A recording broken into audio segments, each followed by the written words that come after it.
out. Okay, so we're on the top of 84a, and Rabbi Eliezer says, "You're chayv skill kazachar." Tanya, Amar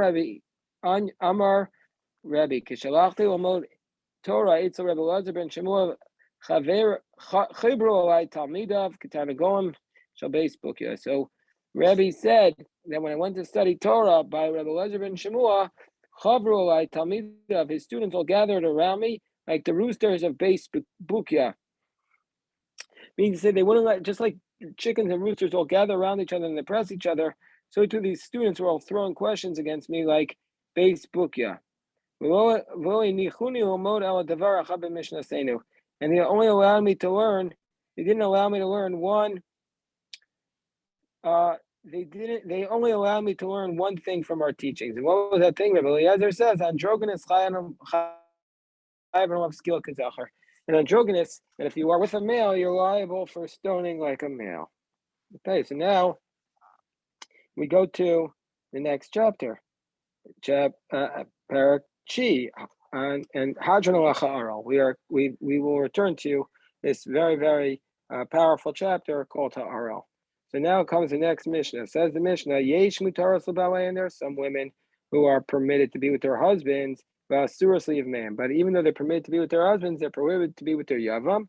There are some who are mutarasli of man, v'asuras l'balei, and there are some who are permitted to be with their yavam, but they're prohibited to be with their husbands. Mutaras le'elu le'elu. There are some who are permitted to both. V'asuras le'elu le'elu, and there are some who are prohibited to both. And the Gemara is going to explain what exactly we're talking about, which is the cases that we are referring to. So says the Gemara, says the Mishnah, what are these cases that we are referring to? These are the cases that you're allowed to be with their husbands, but you're prohibited to be with their yavam, with the woman they fall to yibum, with the man they fall to yibum with. What's the case? Kohen hedger. Let's say there's a regular Kohen, shenasas almana, and he marries a widow. So regular Kohen can marry a widow. V'yeshlo ach Kohen gadol, and he has a brother who's a high priest. Guess what? They're not going. The yavam is not. The high priest is not allowed to do yibum with this widow. Or if we have a cholo is someone who's an offspring of a Kohen. When the Kohen married somebody who wasn't supposed to, shenasa kashera, and he marries a woman who he's allowed to marry. That's okay. V'yeshlo ach kosher, and he has another brother who's kosher. So but the other brother is not a Kohen, so she's not allowed to marry him because she married a cholo. Therefore, she lost the right to marry a Kohen. Yisrael shenasa bas Yisrael. If you have a regular Jew who marries a Jewess, v'yeshlo ach mamzer, but he has a mamzer, so she's allowed to marry the first person, but she can't marry the mamzer. Or if we have a mamzer shenasa mamzeres, according to the position that says a mamzer is allowed to marry mamzeres. Remember, we learned earlier it was a dispute. V'yeshlo ach Yisrael, but he's a regular Jewish brother. So therefore, the mamzeres cannot marry the regular Jew. So yibum, he's not going to be allowed to do with her. All has to do, he's not allowed to do yibum with her. So mutaras l'balei and asuras of man. Then there is the opposite. There are people who are allowed to be with their. All of these are all these cases where they were allowed to be with their husbands, but they're not allowed to be with their yavam. Mutaras of man and asuras l'balei. And now we have the opposite there. These are the people who are allowed to be with their yavam, but they're prohibited to be with their husbands. What's the case? Kohen gadol shekidish es almana. If a Kohen gadol betrothed a widow, v'yeshlo ach Kohen hedjot. So he has a brother who's a regular Kohen. So the Kohen gadol cannot consummate with that widow, but his brother is a regular Kohen can. Or if we have kosher shenasa chaloa, or if we have a kosher Kohen who married a chaloa, he can't be with her, but his brother can. V'yeshlo ach chaloa. And he has the achol, but his brother is a chalal, so he can be with her. Yisrael shenasa mamzeres, or if a regular Jew married a mamzeres, v'yeshlo ach mamzer, and his brother's a mamzer, so his brother can do yibum with her, but he's not allowed to remain with her. The first one can't. Mamzer shenasa bas Yisrael, or let's say there was a mamzer who married a daughter of a regular Jew, v'yeshlo ach Yisrael, and he has a brother who's a regular Jew, So in all these cases, mutarasli of man, they're allowed to be with their yavam, v'asuras l'balei, but they're not allowed to be with their husband. And now we go to the next category, v'elu asuras l'elu, and this is presumably more obvious. These are the cases where they're going to be prohibited to both. What are these cases? Shenasal samana v'yeshlo ach kohen gadol. Let's say he marries a widow, You have a Kohen Gadol who marries a widow, he's not allowed, and he has a brother who's a Kohen Gadol, Kohen Hedjot. Or he has a brother who's a regular Kohen Gadol, Kohen Hedjot. Since the Kohen Gadol married the widow, he made her to be something that's prohibited, and so chalola, and so she's not allowed to do even with another Kohen. Or if we have mamzer shenasa bas Yisrael, or if we have a mamzer who married a Jewish girl, v'yeshlo ach mamzer, and he has another mamzer as a brother, asurus la'elu la'elu, then these are going to be prohibited to both. Ushar kol nashim mutaros l'ba'alein, and the other women, all other women are permitted to their husbands u'yiv man. And all other women are permitted to be with their husbands and with their yavam. What about shnios? Continues the Mishnah. Shnios midivrei sofrim. Let's say somebody is rabbinically prohibited as a relative, or shnio aval, or shnio yavam, or let's say she was a secondary degree relative to the husband, but not to the husband's brother. And in those cases, asuru abal umutaretz yavam. In those cases, she's prohibited to be with her husband, but she's allowed to be with the yavam. Shnio yavam vo shnio abal. Let's say she's a rabbinic prohibition to the yavam, but not to the husband. Asur yavam mutaros l'baal. Then she's prohibited to be with the yavam. She's allowed to be with the husband. Shnio azel. Let's say she's rabbinically prohibited to both. Asur azel. Then she's prohibited to be with both of them. And then under these circumstances, we say ein lo ksuva vo peros vo mazonos. If she's in a marriage that is rabbinically prohibited, then this woman does not get, she loses the right to get her ksuva. She doesn't get the peros, i.e. the fruits of her nilchsei maluk, of her property that she brings into marriage, and she had assumed that she gets the rights to the fruits. V'lo mazonos, she doesn't get support, which is one of the principles of the requirements of the husband in the ksuba. And she doesn't get to leave with her worn out garments. So the woman, because all these things were instituted to make it difficult for the husband to divorce her. In this case, we want the husband to divorce her, and so we make it easier for him to divorce her. V'avlad kosher, and the offspring is kosher from that union. Meaning to say the offspring is not a mamzer. V'kofan oso lahotzi, and we force him to divorce her. Says the Mishnah, Mano l'kohen gadol grusha v'chalutza l'kohen hedjo. If you married a widow to a high priest, or a grusha v'chalutza to a regular kohen, or mamzeres v'nesina l'Yisrael, or if you marry a mamzeres or a nesina to a regular Jew, bas Yisrael and nasin or mamzer yesh lang ksuva. In all those cases, if you have a widow to a kohen gadol, grusha or chalutza to a regular kohen, or a mamzeres or a nesina to Yisrael, these are forbidden marriages, or a regular Jew to a nasin or mamzer, we're going to say that they all get a ksuva, yesh lang ksuva, and the Gemara is going to explain the reasoning why they all get the ksuva under those circumstances. So the Gemara says, let's analyze this case. Why does it say in the first case of our Mishnah, a Kohen Hedjot who marries a widow, then he's allowed to marry the widow, but the high priest, who's his brother, cannot do Yibam Ma'ir Yadatani Nasa. What's the Kiddush? Why does it say marry her? That the Kohen Gadol cannot marry her. That only under those circumstances where he fully consummated. Why? Well, maybe even if he just betrothed her, that then it would be under those circumstances it would be prohibited, because that case is also going to be a case where she's going to be prohibited to go to the Kohen, even if she was just betrothed. Even if she was just betrothed, she would be prohibited to go to the Kohen Gadol, because she's still going to be a widow from the Kedushin. She's still considered to be a widow, even though she's still a virgin. So why didn't it say the case of Kiddush? So if you want to say, well, maybe the reasoning is because if he had married her, that's the reason why the Kohen Gadol is not allowed to do Yibam with her, because then it's the positive commandment and a negative commandment. Positive commandment, the Kohen has to marry a virgin, and a negative commandment that the Kohen is not allowed to marry a widow. So it's both of them. But if he had just betrothed her, say, then the positive commandment of Yibam would come along. If Vidocha Rosa say and would override the negative commandment of not marrying a widow. Gemara says it can't be that that's the case. So Kula Pirkin, our whole chapter has examples, and Tosfos says really is referring to a mamzer here only of asa asay velosa sehu.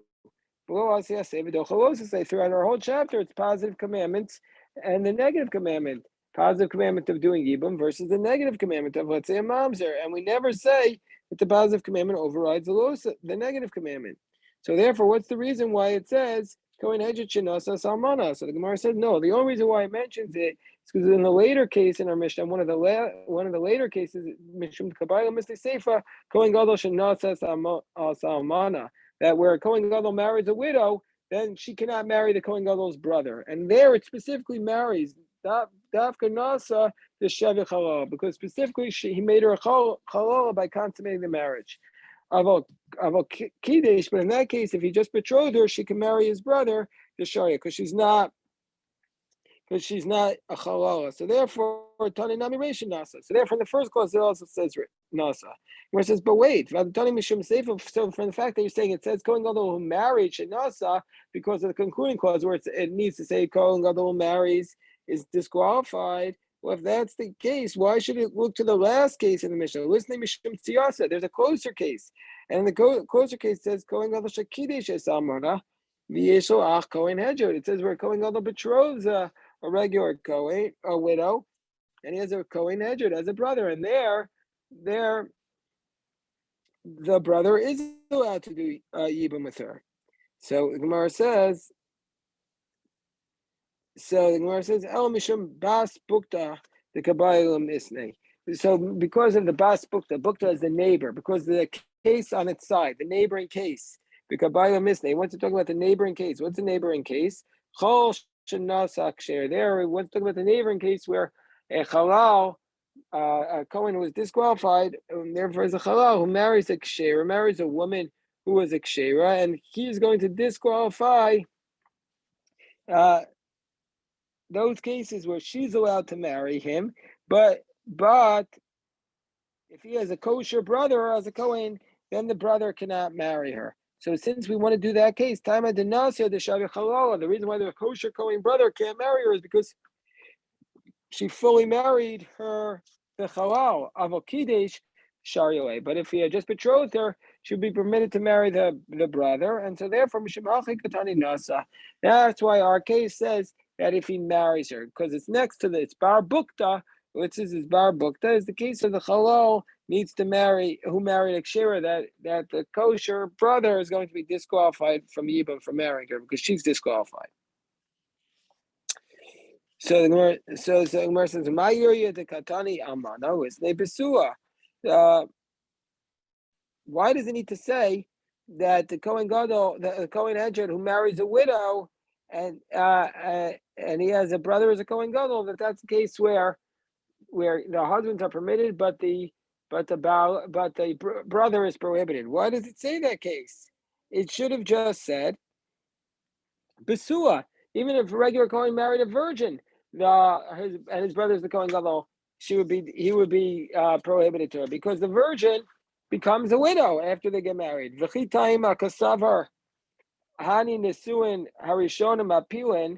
if you want to say, well, maybe what's going on here is we're learning the idea that from the first, we look at Yibum from the status of what it was when they get married. Meaning to say, if this Kohen had married a virgin, then the Kohen Gadol would be able to do Yibum with her. But since he married a widow, because we're looking at what's her status when they get married, and so since he married a widow, the Kohen Gadol cannot do Yibum with her. It can't be. Because what about the case of the Halal who marries the kosher woman, and that was completely kosher marriage, and we don't, but yet we consider it disqualified to marry the Kohen, and we don't say Nisuna Rishon Mapilin. We don't say that from that situation she falls to the second one and it's okay. So the Gemara says, okay, well in this case, the reason why it lists then why the Kohen Gadol marries the widow, why the regular Kohen marries the widow, this is for sure only brought in because of the concluding clause. Mishum the Kabbalah Misnei Seifa, because we want to say in the concluding clause, Kohen Gadol Shenasa Samana V'Yeshel Ach Kohen Gadol Kohen Hedja. Because there we want to talk about a Kohen Gadol marries a widow, and it's specifically there, Davka Armana, specifically where he marries a widow of a Basula, that where he marries a virgin, Chazile, but where he marries a virgin, then under those circumstances, she was appropriate for him, and so therefore she's not a Chalal and disqualified from the regular Kohen. So Maskifla, Rav Papa, so Rav Papa challenges this. So it says Rav Papa, Rav Papa. Rav Papa challenges. Im Isa laha dechia. So he says, Im Isa laha dechiasa Rav Dimi Amar Rav Yochanan. He says, what about the following case? Is the halacha like the following case that Rav Dimi brought in the name of Rabbi Yochanan? What was the halacha that Rav Dimi brought in the name of Rabbi Yochanan?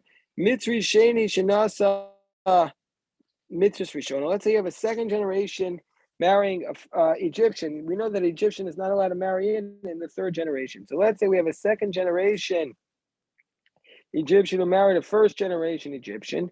Bina Sheni Havi. So then the offspring is going to be considered a second generation. It goes by the more severe one.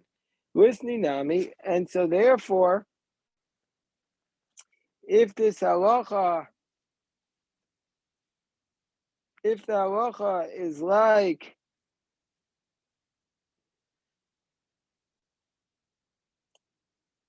we should have also said Mitri Sheni Shenasa Shtei Mitrios. Let's say you have a second generation Egyptian. So, meaning to say, our Mishnah, let's go back a little bit. Why did our Mishnah not bring other cases where there was an Iser Veheter to their Baal and to their Yavam on account of an Asay? Meaning to say, we brought cases of a Los Asay, but why don't we bring these similar cases by an Asay? And what's an example? You could have a case of a second generation Egyptian, Shenaz Ashtei Mitrios, who married two women who were Egyptians. Achas Rishona, Va'achas Shnia. One was a first generation Egyptian and one was a second generation Egyptian. And then what did they have? Va'ayulo Bana Me'i Rishona. And he has children from the first generation. Vishnia, and he also has children from the second generation. V'nasav Kiorchayu. And so let's say he marries, if they marry women properly, Mutaros Labaleim Asuros Liavmein. And under these circumstances, these women will be permitted to be with their husbands, and they'll be prohibited to be with their Yavam. Because if the deceased's brother is a second generation Egyptian, then his wife is prohibited to be with him because she's also a second generation Egyptian, and she can't marry the Yavam, who is a Mitzri Shlishi, and he has a law like a complete Israelite. And so therefore, it could have listed that case. And if it would have listed the opposite case, they too would have been permitted to do with their Yibam and prohibited to be with their husband. So why didn't our Mishnah list that case? So the Gemara explains. And also, there's another case what it could have listed. It could have listed Mutaras La'elu. What are examples of where they're permitted to be with both the Baal and the Yavam? We could have listed that case of Gioris, of a woman who converted and she wasn't an Egyptian and she can marry right away.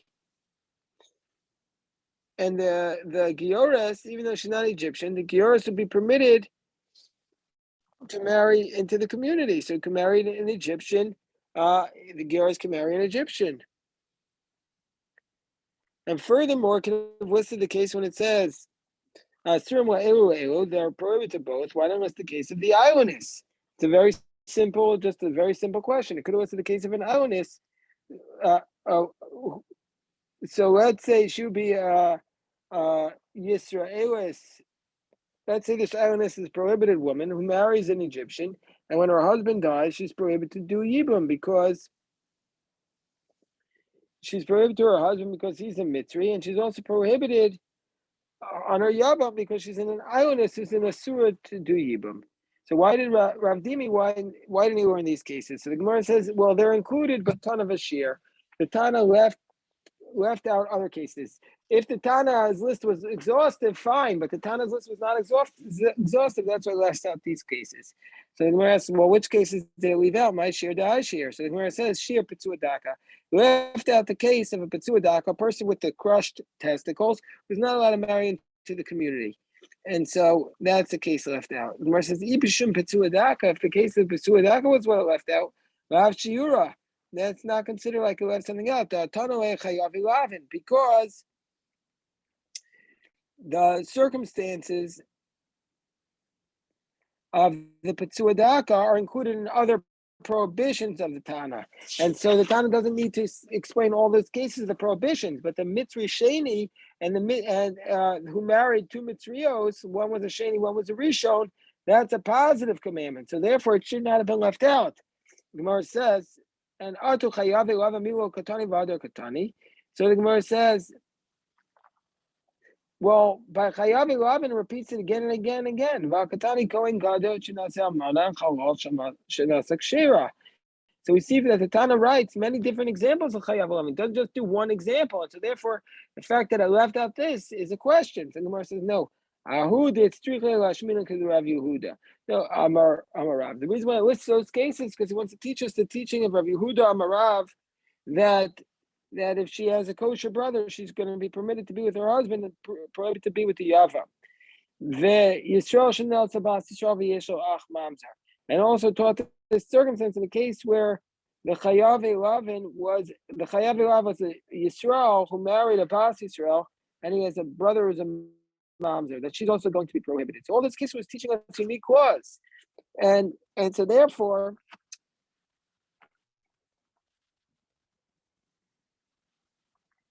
the Tana writes many examples of Chayav Elavin. And so therefore, what the Tana left out there was the Petzua Daka. So that was it. But the Gemara says, Hanami or Mahadar Misnahi. No, well, this also where the Tana comes back and says the law of the Mamzer is not repetitive. Because it needs to teach us about a Chalol, because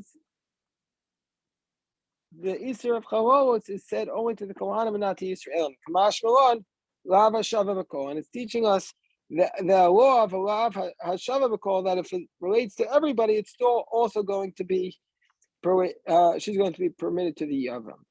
Gemara says, well, let's prove that the Mishnah lists several examples of Chayav Elavin.